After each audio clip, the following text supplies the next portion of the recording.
طالب منصب، نہ طالب تعریف ہے، نہ طالب منصب، نہ طالب دینار ہے علماء دیوبند، اسلام کے غمخوار ہے علماء دیوبند، آقا کے وفادار ہے علماء دیوبند، اسلام کے غمخوار ہے علماء دیوبند، آقا کے وفادار ہے علماء دیوبند، اسلام کے غمخوار ہے علماء دیوبند۔ ہر دور میں عدائدی سے لڑتے رہیں گے، ہر دور میں عدائدی سے لڑتے رہیں گے، وہ لشکر جرار ہے علماء دیوبند، اسلام کے غمخوار ہے علماء دیوبند۔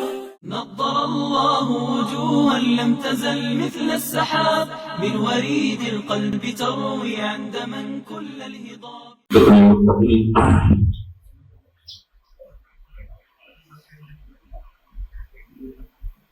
الصلاة والسلام على سيد الأنبياء والمرسلين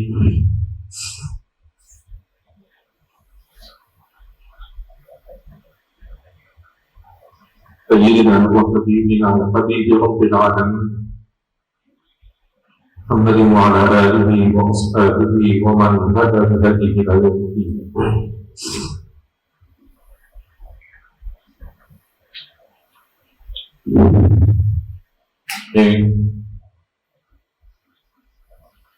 یہاں تک پہنچا، وہاں تک میرے ذہن و دماغ کوئی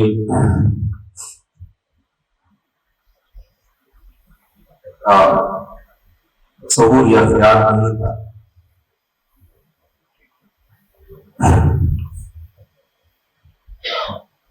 یہاں آنے کے بعد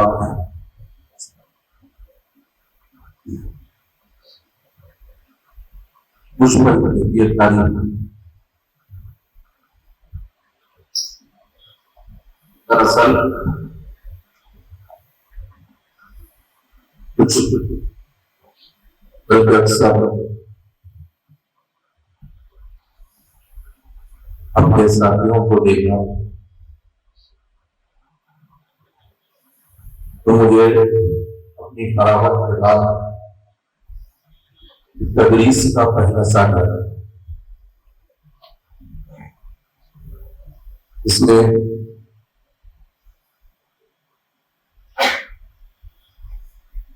کبھی چاہوں میں مختارات اور مقامات میرے ذمہ تھے،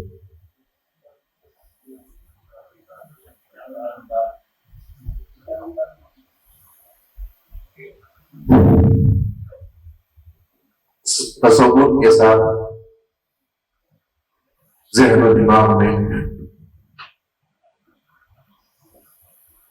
خالصہ مشقتیں آ جاتی،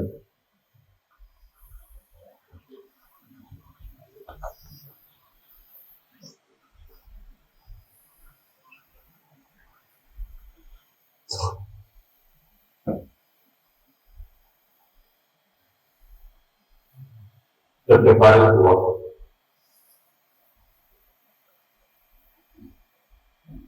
میرے والد صاحب سے بھی میں مزید پڑھنا چاہتا تھا۔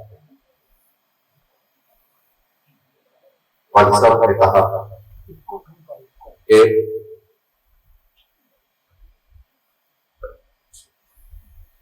بیٹا انسان پڑھنے سے نہیں پڑھانے سے بنتا ہے۔ کے بعد رمضان کے بعد فوراً مجھے پڑھانے کے لیے بٹھا دیا اور مجھے کہا کہ جم کر پڑھا، یہ ایک استعداد جو پڑھانے سے بنتی ہے۔ 8 میں سے 8 گھنٹیاں میں پڑھا کرتا تھا، علم الصبر، علم النحو، ہدایت النحو، حضوری، مختارات، مقامات قصص النبیین، تو اس طرح سے مجھے بھی پڑھانے میں دلچسپی آئی اور الحمدللہ زندگی میں اس کا بڑا فائدہ محسوس ہو۔ اس سے ایک بات یہ سمجھ میں آتی ہے کہ آدمی کو اپنی مرضی سے چلنے کے بجائے اپنے بڑوں کی مرضی پہ چلنا چاہیے، اسی میں خیر و برکت اور اسی میں عافیت ہے۔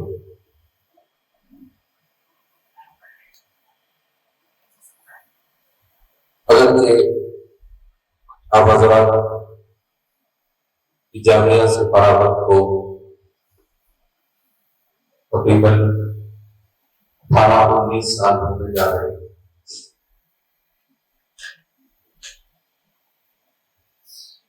مگر اس وقت امت کے حالات سے گزر رہی ہے۔ ان حالات میں امت کو سنبھالنا یہ علماء کی ذمہ داری ہے۔ آج سب سے بڑا مسئلہ یہ ہے کہ جماعت علماء یہ خود اپنی ذمہ داریوں سے دور ہوتی چلی جا رہی ہے۔ ایک عالم کا مقصد کیا ہونا چاہیے؟ اس کا مقصد ہونا چاہیے خلوص و للہیت کے ساتھ اللہ کے دین کی نشر و شان۔ آج ہمارے درمیان اخلاص کا فقدان امام نووی فرماتے ہیں کہ علم کی جتنی فضیلتیں بیان کی گئی وہ تمام فضیلتیں ان علماء کے لیے ہیں جو علماء اخلاص کے ساتھ ہیں۔ اگر اخلاص نہیں ہے تو فرماتے ہیں کہ ٹھیک ہے دنیا میں کچھ نام ہو جائے گا، لوگ دنیا میں شہرت آپ کو مل جائے، لیکن اس ریاکاری کی وجہ سے نبی کریم صلی اللہ علیہ وسلم نے جو وعید بیان کی ہے اس وعید سے نہیں بچ سکتے۔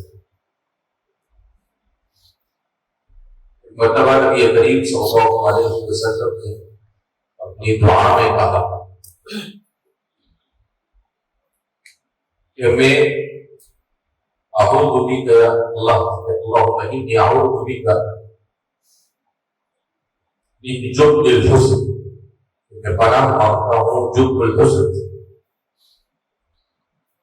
صحابہ نے پوچھا وما جبن الحزن یا رسول اللہ، اے اللہ کے رسول صلی اللہ علیہ وسلم کی جبن الحزن کیا ہے؟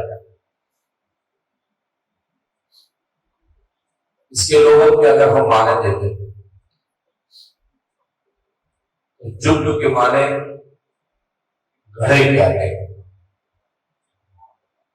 حضرت یوسف علیہ السلام کے بارے میں بھی قرآن میں کیا کہا یہ غیابتی جبن، اور الحزن کے معنی غم کیا ہے؟ اس کے لوگ بھی معنی ہوتے ہیں جبن الحزن یعنی غم کا گھڑا۔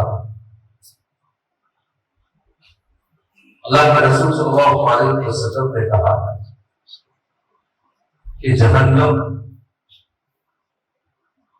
اپنے اس حصے سے جس کو جب الحزن کہا جاتا ہے دن میں 400 مرتبہ پناہ مانگا۔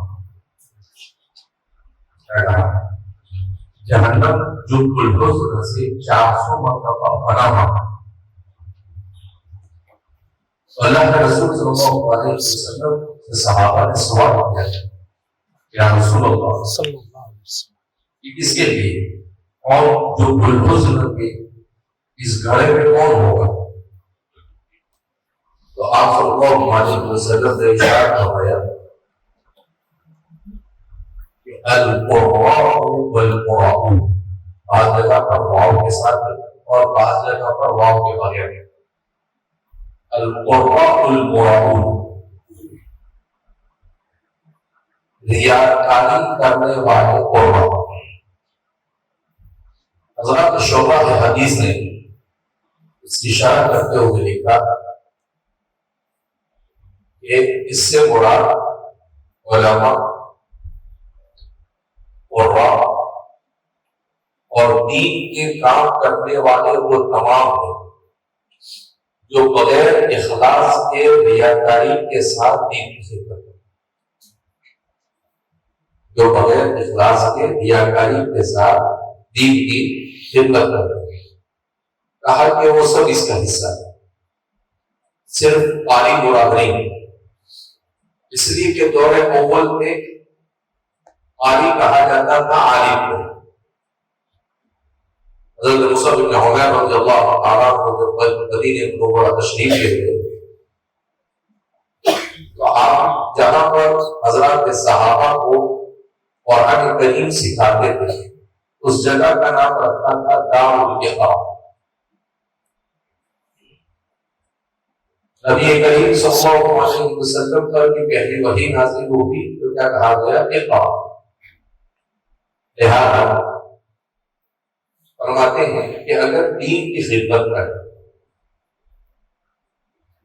مگر ریاکاری کے ساتھ کرتے ہیں تو اس پر سخت وہی کہ وہ لوگ جو الحزن میں ڈالے جائیں، جس سے جہنم 400 مرتبہ دن میں پڑھا۔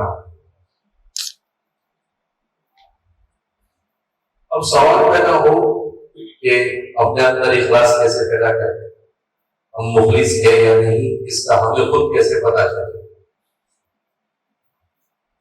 تو انسان کو اس کے لیے کوئی جدوجہد اور محنت کرنے کی ضرورت ہے۔ انسان یہ دیکھے کہ وہ جو بھی کام کر رہا ہے، مکتب میں پڑھا رہا ہے، مدرسے میں پڑھا رہا ہے، مسجد میں امامت کر رہا ہے، جو بھی کر رہا ہے وہ کس ارادے اور نیت سے کرتا ہے۔ اگر اس کا ارادہ اور نیت ابتغاء مرضات اللہ ہے تو پھر اس کا مطلب یہ ہے کہ الحمدللہ اخلاص۔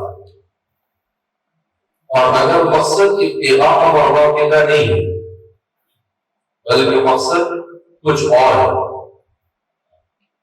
تو پھر اس کا مطلب یہ ہے کہ اخلاص نہیں۔ اخلاص کے لیے محنت کرنے کی کیا ہے؟ ضرورت۔ اور مخلص اپنے آپ کو مخلص نہیں سمجھتا ہے، مخلص تو اپنے آپ کو ریاکار سمجھتا ہے، لیکن اپنے اندر اخلاص پیدا کرنے کی کوشش کرتا ہے۔ اپنے آپ کو مخلص سمجھنا یہ بھی اخلاص کا خلاف ہے۔ آدمی اپنے آپ کو ٹٹولتا ہے لیکن یہ نہ سمجھے کہ میں مخلص ہوں اور دوسرے سب ریاکار ہیں، تو یہ بھی بڑی خطرناک بات ہے کہ آدمی اپنے آپ کو مخلص سمجھ رہا ہے اور دوسری ساری دنیا کو کیا سمجھ رہا ہے؟ یہ سب ریاکار ہے۔ نہیں، وہ یہ سمجھے کہ یہ سب اخلاص والے ہیں، میرے اندر اخلاص نہیں ہے، ابھی مجھے مزید اخلاص پیدا کرنے کی کیا ہے؟ ضرورت۔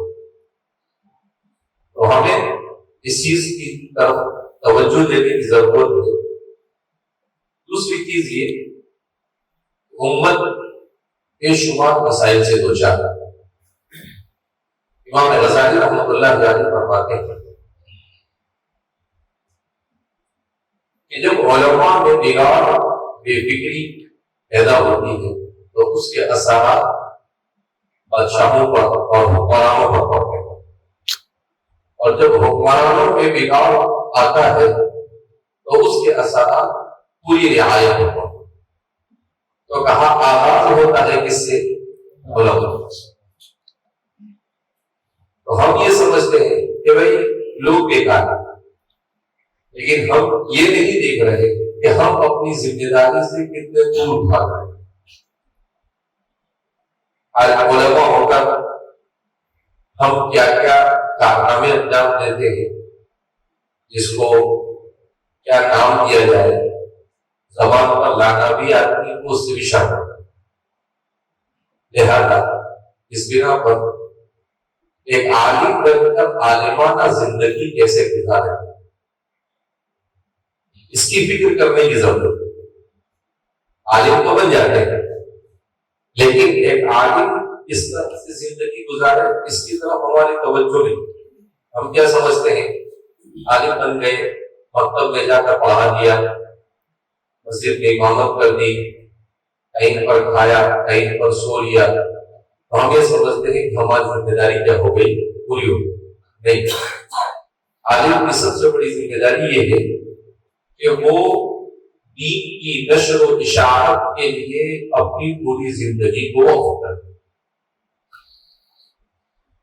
اس کا کوئی ٹائم ٹیبل نہیں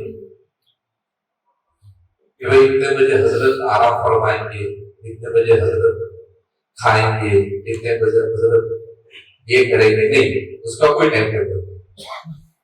لہذا جب تک کہ جس جگہ آپ رہتے ہیں وہاں پر بچے، بوڑھے، مرد اور جوان، ہر ایک دین کے علم کو نہ پہنچا کر دین کو زندہ رکھنا، وہاں تک کہ ہماری ذمہ داری ختم ہوتی نہیں۔ تو اس بات کو بھی سمجھنے کی ضرورت ہے۔ آج مسئلہ یہ ہے کہ ہمارے علماء خود آپس میں دست و گیرے مار، تھوڑا سا کہیں سے اپنے مفاد کو نقصان پہنچا کہ ہم لوگ واٹس ایپ بازی کیا کر دیتے ہیں، شروع کر دیتے ہیں، اس نے یہ کیا، اس نے یہ کیا۔ ہمیں اس بات کا بھی خیال نہیں باقی رہتا کہ ہم کون ہیں اور ہمیں اللہ کے سامنے کیا جواب دیں۔ کچھ نہیں پڑی، بس میرا مفاد متاثر ہو گیا، ختم ہو گیا، میرا جو ملنا چاہیے مجھے نہیں ملا، کہ اب جو ہونا وہ ہو جائے، میں چاہے جہنم میں جاؤں، مجھے اس کی پرواہ نہیں، لیکن میں سامنے والے کی ادھیڑ پھول کر کر کیا کروں گا، میں رکھ دوں۔ اسی لیے حضور نے فرمایا شر شرار شرار ہوگا، کہ بدترین شر علماء کا شر ہوتا ہے۔ حضور کے ساتھ بھی فرمایا خیر الخیار خیار العلماء، حضور نے فرمایا کہ آخری زمانے میں میری امت میں بے شمار فتنے ہوں گے، اور یہ فتنے کہاں سے اٹھیں گے؟ علماء سے اٹھیں گے، اور ان فتنوں کو دبانے والے بھی کون ہوں گے؟ علماء۔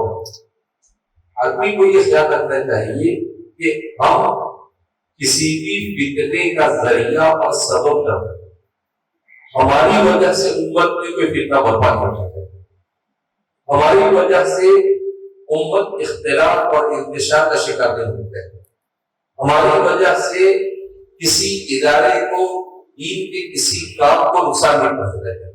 ہمارا اپنا نقصان ہو جائے تو چلے، لیکن ہماری سبب، ہم سبب نہیں بنتے ہیں۔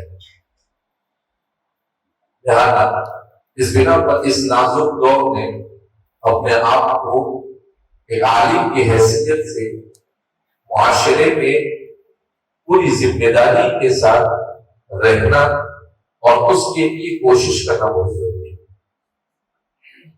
بہرحال کیونکہ میری بھی کچھ مشغولیت ہے، میرا کل کا پروگرام تھا یہاں کا، میں سمجھا وہ آج کا ہے، جو کسی نے کہا آج، میں نے کہا کہ یہ نہیں ہے، لیکن میں کل کے پروگرام میں بھی نہیں رہنے والا۔ میں نے کہا کہ اورنگ آباد اگر میں رہا پاؤں گا، ورنہ ویسے میرا کوئی ایسا پروگرام تھا نہیں۔ بہرحال مجھے کہا کہ آپ کا کوئی پروگرام، میں نے کہا کہ مجھے تو کچھ یاد نہیں ہے آپ کا پروگرام، کہا کہ نہیں آپ کو آن لائن بیان کرنا تھا۔ پھر میں نے معلوم کیا کہ بھائی کیا ہے، پھر مجھے یاد آیا کہ کچھ آپ کے ساتھیوں نے مجھے ملتا ہو مجھے بتایا کہ بھائی ہم لوگ ساتھ جمع ہونے والے ہیں۔ بہرحال یہ جمع ہونا صرف جمع ہونے کے لیے ہے، تو پھر آنا جانا، کھانا، اٹھنا، بیٹھنا سب بیکار ہے۔ جمع ہوئے ہیں تو کسی عظیم مقصد اور ہدف کو لے کر جائیں کہ اگر ہم اتنے سال سے فارغ ہونے کے بعد جو کچھ کر رہے ہیں اس میں کمی ہے تو اس کمی کو ہمیں کیسے دور کرنا چاہیے. ہم اپنے آپ کو اخلاص کے ساتھ دین کی نشر و اشاعت کے لیے کیسے لگائیں. اس وقت حکومت کو کس طرح کے دین کی خدمت کرنے کی ضرورت. نوجوان اعتراض کا شکار ہو رہے ہیں, ہماری عورتوں کے اندر اعتراض کا اعتراض, ہمارے بچے یہ موبائل کی وجہ سے, موبائل ایڈکشن کی وجہ سے کیسی کیسی جسمانی بیماری, ذہنی بیماری اس میں مبتلا ہوتے چلے جا رہے ہیں. تو ہمیں فکر ہونی چاہیے کہ ہم کس طریقے سے انہیں مؤثر انداز میں ان کو دین پہنچائیں. بھی کچھ دنوں پہلے کالج کے طلبا کو وہاں جامعہ کے احاطے میں بیان تھا, میں ان طلبا سے میں نے کہا کہ ہم نے تو بہت محنت کی بھائی یہ کالج کے طلبا کو کسی طریقے سے دین سکھائے, مگر افسوس ہے کہ آپ لوگوں کو دین سیکھنا ہے. آپ کو ہم نے ہاسٹل کے دین سکھانے کی کوشش کی, کالج کے دین سکھانے کی کوشش کی, دین علماء کو ہم نے بھیجا, مگر آپ کے اندر میں کہیں سے زیادہ برابر میں دین کو سیکھنے کا کوئی شوق نہیں.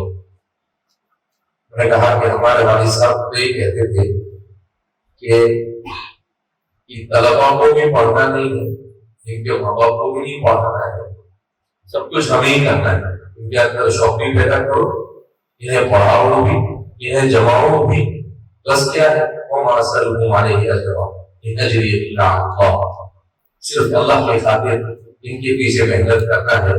کہا اگر جو بھی کوئی پڑھ لیا ہو سکتا ہے کسی کا پڑھنا یہ ہمارے لیے نجات کا کیا بن جائے, ذریعہ بن جائے. لہذا دنیا کے پیچھے دوڑنا یہ اس زمانے کا سب سے بڑا ہے. وہ دنیا اور سکول کی خطیت, دنیا کی محبت ہر گناہ کی جڑ. دنیا میں انسان کے مقدر میں جتنی لکھی ہے اتنی انسان کو ملتی ہے. اگر انسان صبر سے کام لیتا ہے تو صحیح طریقے اور حلال طریقے سے ملتی ہے, اور انسان صبر سے کام نہیں لیتا ہے تو وہی دنیا اس کے پاس کیسے آتی ہے, حرام طریقے سے آتی ہے, ناجائز طریقے سے آتی ہے. لہذا خود اپنی اولاد کی تربیت کرنا.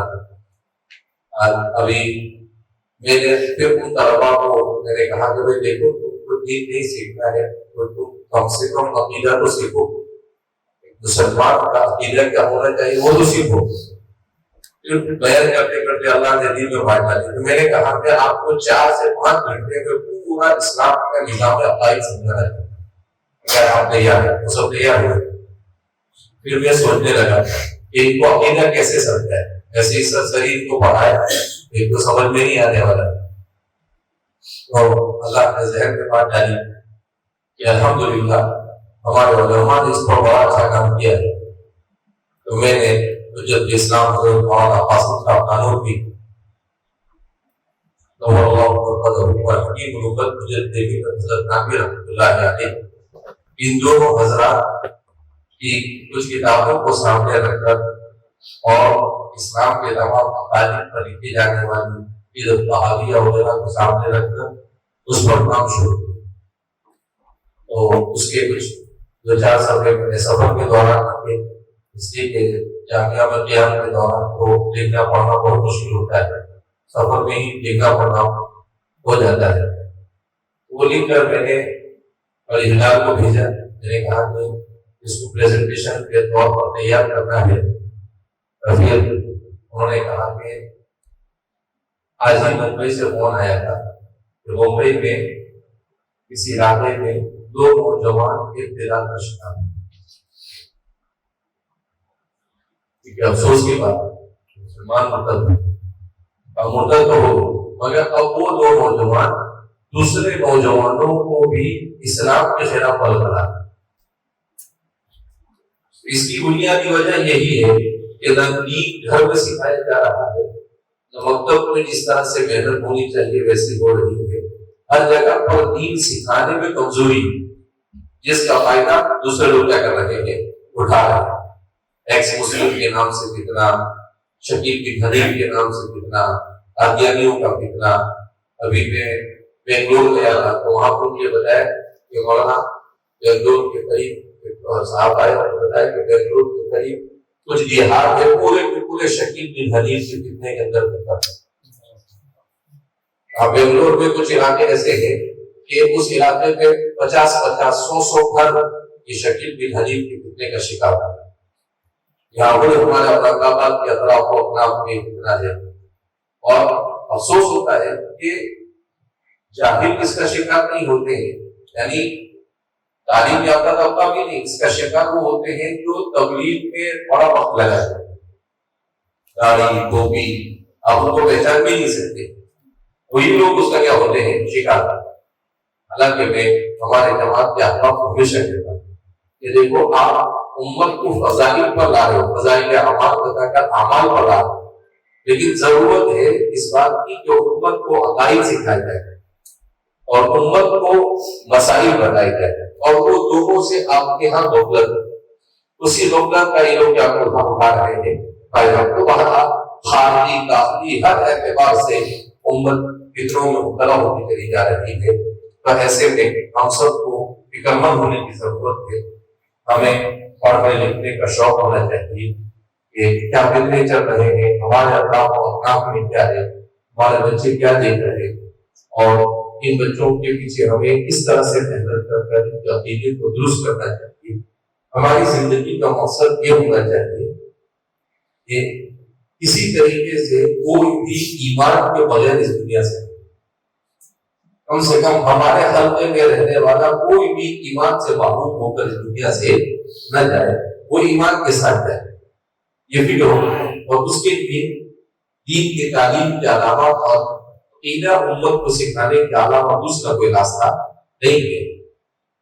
صحابی فرماتے ہیں کہ تعلمت القرآن تعلمت الایمان ثم تعلمت القرآن فازداد القرآن ایمان، کہ ہم نے اللہ کے رسول صلی اللہ علیہ وسلم سے کیا سیکھا؟ ایمان کو سیکھا، آیت کو سکھایا، اس کے بعد قرآن کو سیکھا، اور قرآن کی برکت سے ہمارا ایمان مضبوط ہوتا چلا گیا، بڑھتا چلا گیا۔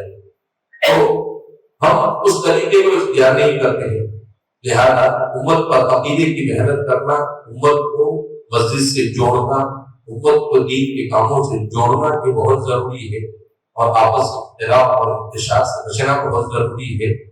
آج حضرت امام غزالی رحمۃ اللہ علیہ فرماتے ہیں کہ حسد اور کبر یہ دونوں بیماریاں دو طبقے میں پائی جاتی ہیں، ایک بادشاہوں میں اور دوسری علماء، حسد بھی اور کبر بھی۔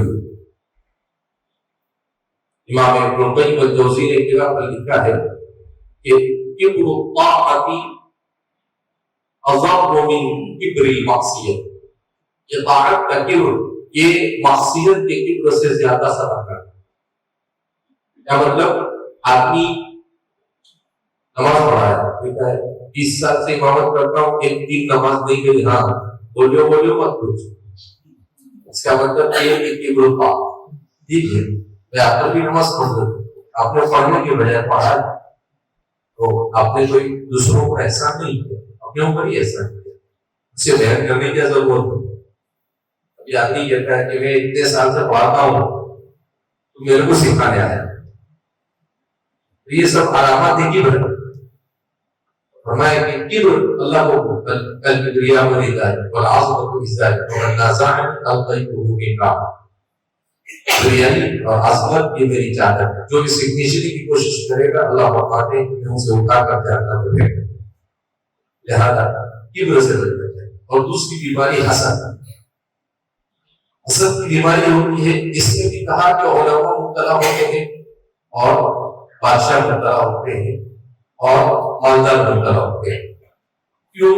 اس لیے کہ وہ کبھی اس کو عزت ملی، مجھے بھی عزت ملی، اسی لیے حقیق غربت مجھے فرماتے ہیں کہ دین کا کام آپ کر رہے ہو، آپ اپنے کام میں مخلص ہو، اس کو سمجھنے کا ایک معیار وہ کیا کہ آپ کے جیسا دوسرا دین کا کام کر رہا ہے، اسے دیکھ کر اگر آپ کو خوشی ہوتی ہے تو آپ کو مل سکتے، اور اگر اسے دیکھ کر آپ کو تکلیف ہوتی ہے تو اس کا مطلب یہ ہے کہ آپ کے پاس اخلاص ہے، بھئی وہ آگے بڑھ رہا ہے۔ نہیں، مقصد یہ ہونا چاہیے لِتَكُونَ كَلِمَةُ اللَّهِ هِيَ الْعُلْيَا، اللہ کے دین کو سب بلندی حاصل ہو، چاہے میرے ذریعے سے ہو چاہے کسی اور کے ذریعے سے۔ اللہ کے دین کو سب بلندی مل رہی ہے تو آپ کو خوشی ہونی چاہیے۔ اسی لیے آخری بات میں کہہ کر اپنی بات کو ختم کرتا ہوں۔ سید الطائفہ حاجی عبداللہ صاحب حاجی مکی رحمۃ اللہ علیہ کا ملفوظ حکیم الامت مجدد جمیل حضرت حاکم رحمۃ اللہ علیہ بیان فرماتے ہیں، حضرت فرماتے ہیں کہ حاجی عبداللہ صاحب نے ایک دن بڑی عجیب بات ارشاد فرمائی اپنی حدیث میں۔ حضرت نے کہا کہ دیکھو اس امت میں ایک صفت پیدا کرنے کی ضرورت ہے، اگر وہ ایک صفت پیدا ہو جائے گی تو یہ امت زبان سے نکل کر روش تک ہو جائے گی، لوگ ہمارا انگوش ہو گئے، بالکل یہ کیا ہے؟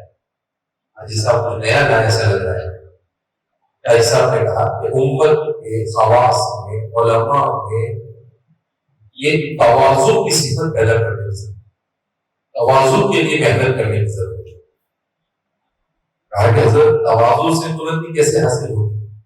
تو پھر حضرت خانقی رحمۃ اللہ علیہ اس کو سمجھاتے ہیں کہ تواضع جب پیدا ہوگا ہر ایک کے اندر میں، علماء میں اور خواص کے اندر میں، کام کرنے والوں میں، تو ایک دوسرے کی بات کو سنیں گے، کیونکہ تواضع نہیں ہوگا، کبر ہوگا تو کسی کو دوسرے کی بات سنیں گا ہی نہیں۔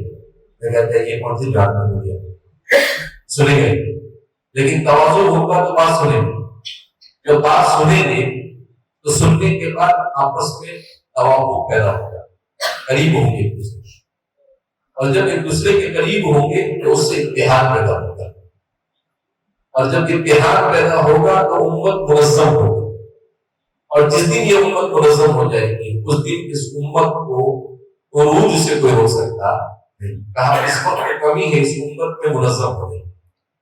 حضرت مفتی شفیع صاحب یہ کتابوں میں جگہ پر پڑھا ہے کہ حضرت خانقی رحمۃ اللہ علیہ کے حوالے سے فرماتے تھے کہ اگر دنیا میں کوئی قوم باقی قوم ہونے کے باوجود بھی ترقی کر رہی ہے تو اس کا یہ مطلب نہیں کہ وہ باقی نے اس لیے ترقی کر رہی ہے، بلکہ وہ اس لیے ترقی کر رہی ہے کہ اس نے اہل حق کی کسی چیز کو منتخب کر لیا، لے لیا، ایڈوپٹ کر لیا، اختیار کر لیا، تو اہل حق کی اس چیز کو لینے سے اس کو ترقی، اور اہل حق کو اسی لیے زبان کا شکار ہونا پڑتا ہے کہ انہوں نے اپنی اس اصول کو چھوڑ دیا۔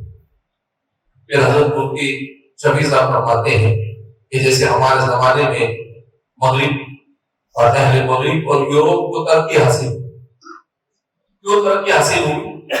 اس لیے ترقی حاصل ہوئی کہ ہمارے یہاں پر پہلے وقت کی قدر اب باقی نہیں ہے، کیونکہ یہاں پر ایک سیکنڈ کی قدر، یہاں پر کہتے ہیں کہ جاپان میں اور یورپ میں اگر ٹرین 1 منٹ لیٹ ہو جائے تو پورا ٹرین کا عملہ یہ نیچے اتر کر سارے پیسنجر سے جھک کر معافی مانگتا ہے کہ بھائی 1 منٹ لیٹ ہو گئے اور آپ کا 1 منٹ ہم سے بگڑ گیا، ہم آپ سے معافی مانگتے ہیں، آئندہ ہم سے ایسی غلطی ہوگی نہیں۔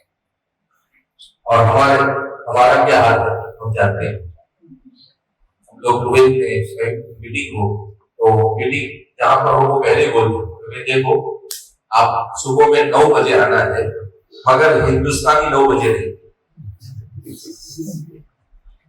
میں نے پوچھا ہمارے ساتھی کو، میں نے کہا کہ ابو مگر یہ ہندوستانی 9 کیا ہوتا ہے؟ ہندوستانی 9 کا مطلب یہ کہ 9 بولو اور 10 بجے نہیں، تاکہ 9 بجے بولا 9 بجے آگے کھڑے، 9 سے 5 کم کو آگے کھڑے رہنا ہے، لیکن اس کے بعد نہیں۔ تو اس لیے وقت کی قدر کا انہوں نے ہمارے پاس سے لی، جفاکشی اور محنت انہوں نے ہمارے پاس سے لی، حسن اخلاق انہوں نے ہمارے پاس سے لے لیے، تو ہماری جتنی ترقی کے اسباب تھے انہوں نے لے لیے۔ تو اللہ کا نظام ہے کہ اللہ رب العزت نے اس دنیا میں نظام بنایا ہے کہ جو محنت کرے گا، جو وقت کی قدر کرے گا، جس کے اخلاق اچھے ہوں گے اللہ دنیا کی سیادت اس کو دیتا ہے، تو کہاں ان کو مل گئی۔ جس دن یہ چیزیں ہمارے اندر میں آ جائیں گی اس دن ہمیں بھی ترقی سے کوئی روک سکتا نہیں۔ ہم اپنا وقت کتنا ضائع کرتے ہیں موبائلوں کے اندر میں بیٹھے بیٹھے، اللہ کی پناہ گھنٹوں موبائل کے اندر میں گھر پہ بیٹھے ہیں، باپ بھی موبائل لے کے بیٹھا ہے، بچے بھی موبائل لے کے بیٹھے ہیں، ماں بھی موبائل لے کے بیٹھی ہے، اور کوئی گیم کھیل رہا ہے، کوئی سیریل دیکھ رہا ہے، کوئی کرکٹ دیکھ رہا ہے، کوئی پکچر دیکھ رہا ہے، کوئی فلم دیکھ رہا ہے، کوئی کیا دیکھ رہا ہے۔ اور پھر اس کے بعد جب بچے تھوڑے بڑے ہونے کے بعد قابو سے باہر ہو جاتے تو پریشان ہو جاتے، یار بچہ سنتا نہیں، بچہ مانتا ہے۔ تو جب آپ نے اس کی تربیت نہیں کی تو ظاہر سی بات ہے کہ وہ آپ کے ہاتھ سے نکل گئے۔ لہٰذا محمد قطب فرماتے تھے کہ انہوں نے دو منہج التربیت الاسلامیہ کے نام سے کتاب لکھی، جس کو ان کو فیصل ایوارڈ ملا۔ اس کتاب میں لکھا کہ پوری دنیا کو حالات میں جب میں نے جائزہ دیا، ابھی 5-10 سال پہلے ان کا مکہ مکرمہ میں انتقال ہوا، محمد قطب کہتے ہیں کہ پوری دنیا کے نظام کو جب میں نے دیکھا تو ساری دنیا کے بگاڑ کی وجہ بھی ہے اور اس کا علاج بھی ہے۔ کہا کہ پوری دنیا کی بگاڑ کی وجہ تربیت کا ہوتا ہے۔ گھر میں بھی تربیت باقی نہیں رہی، ماں باپ بھی اولاد کی تربیت نہیں کرتے، مکتب میں بھی تربیت نہیں، اسکول میں بھی تربیت نہیں، یونیورسٹی میں بھی تربیت نہیں، صرف تعلیم دے رہے، تربیت نکل رہی، تو کافی بگڑ جاتا ہے۔ اس کا علاج کیا ہے؟ اس کا علاج یہ ہے کہ گھر میں تربیت صحیح شروع ہو جائے، مکتب میں صحیح تربیت شروع ہو جائے، اور معاشرے کے اندر میں لوگ اچھے اخلاق کے ساتھ رہنا شروع کریں۔ اس کے علاوہ دوسرا کوئی علاج نہیں۔ کتنی بھی بڑی کانفرنسیں کر لو اور کتنے بڑے تم پروگرام کر لو، لیکن جب تک کہ تربیت کی طرف توجہ نہیں دی جائے گی وہاں تک کہ معاشرے کے اندر میں کوئی انقلاب خیر برپا ہو سکتا نہیں ہے۔ بہرحال اللہ رب العزت آپ سب کے جمع ہونے کو یہاں کو قبول فرمائے، اور اللہ رب العزت ہم سب کو اخلاص و للہیت کے ساتھ دین کی خدمت کی توفیق عطا فرمائے۔ ریاکاری سے، عجب سے، کبر سے، فخر سے، حسد سے، کینہ سے، کپٹ سے اللہ ہماری حفاظت فرمائے۔ اللہ رب العزت ہم سب سے راضی ہو جائے، ایسے اعمال کی توفیق عطا فرمائے۔ وآخر دعوانا الحمد للہ رب العالمین۔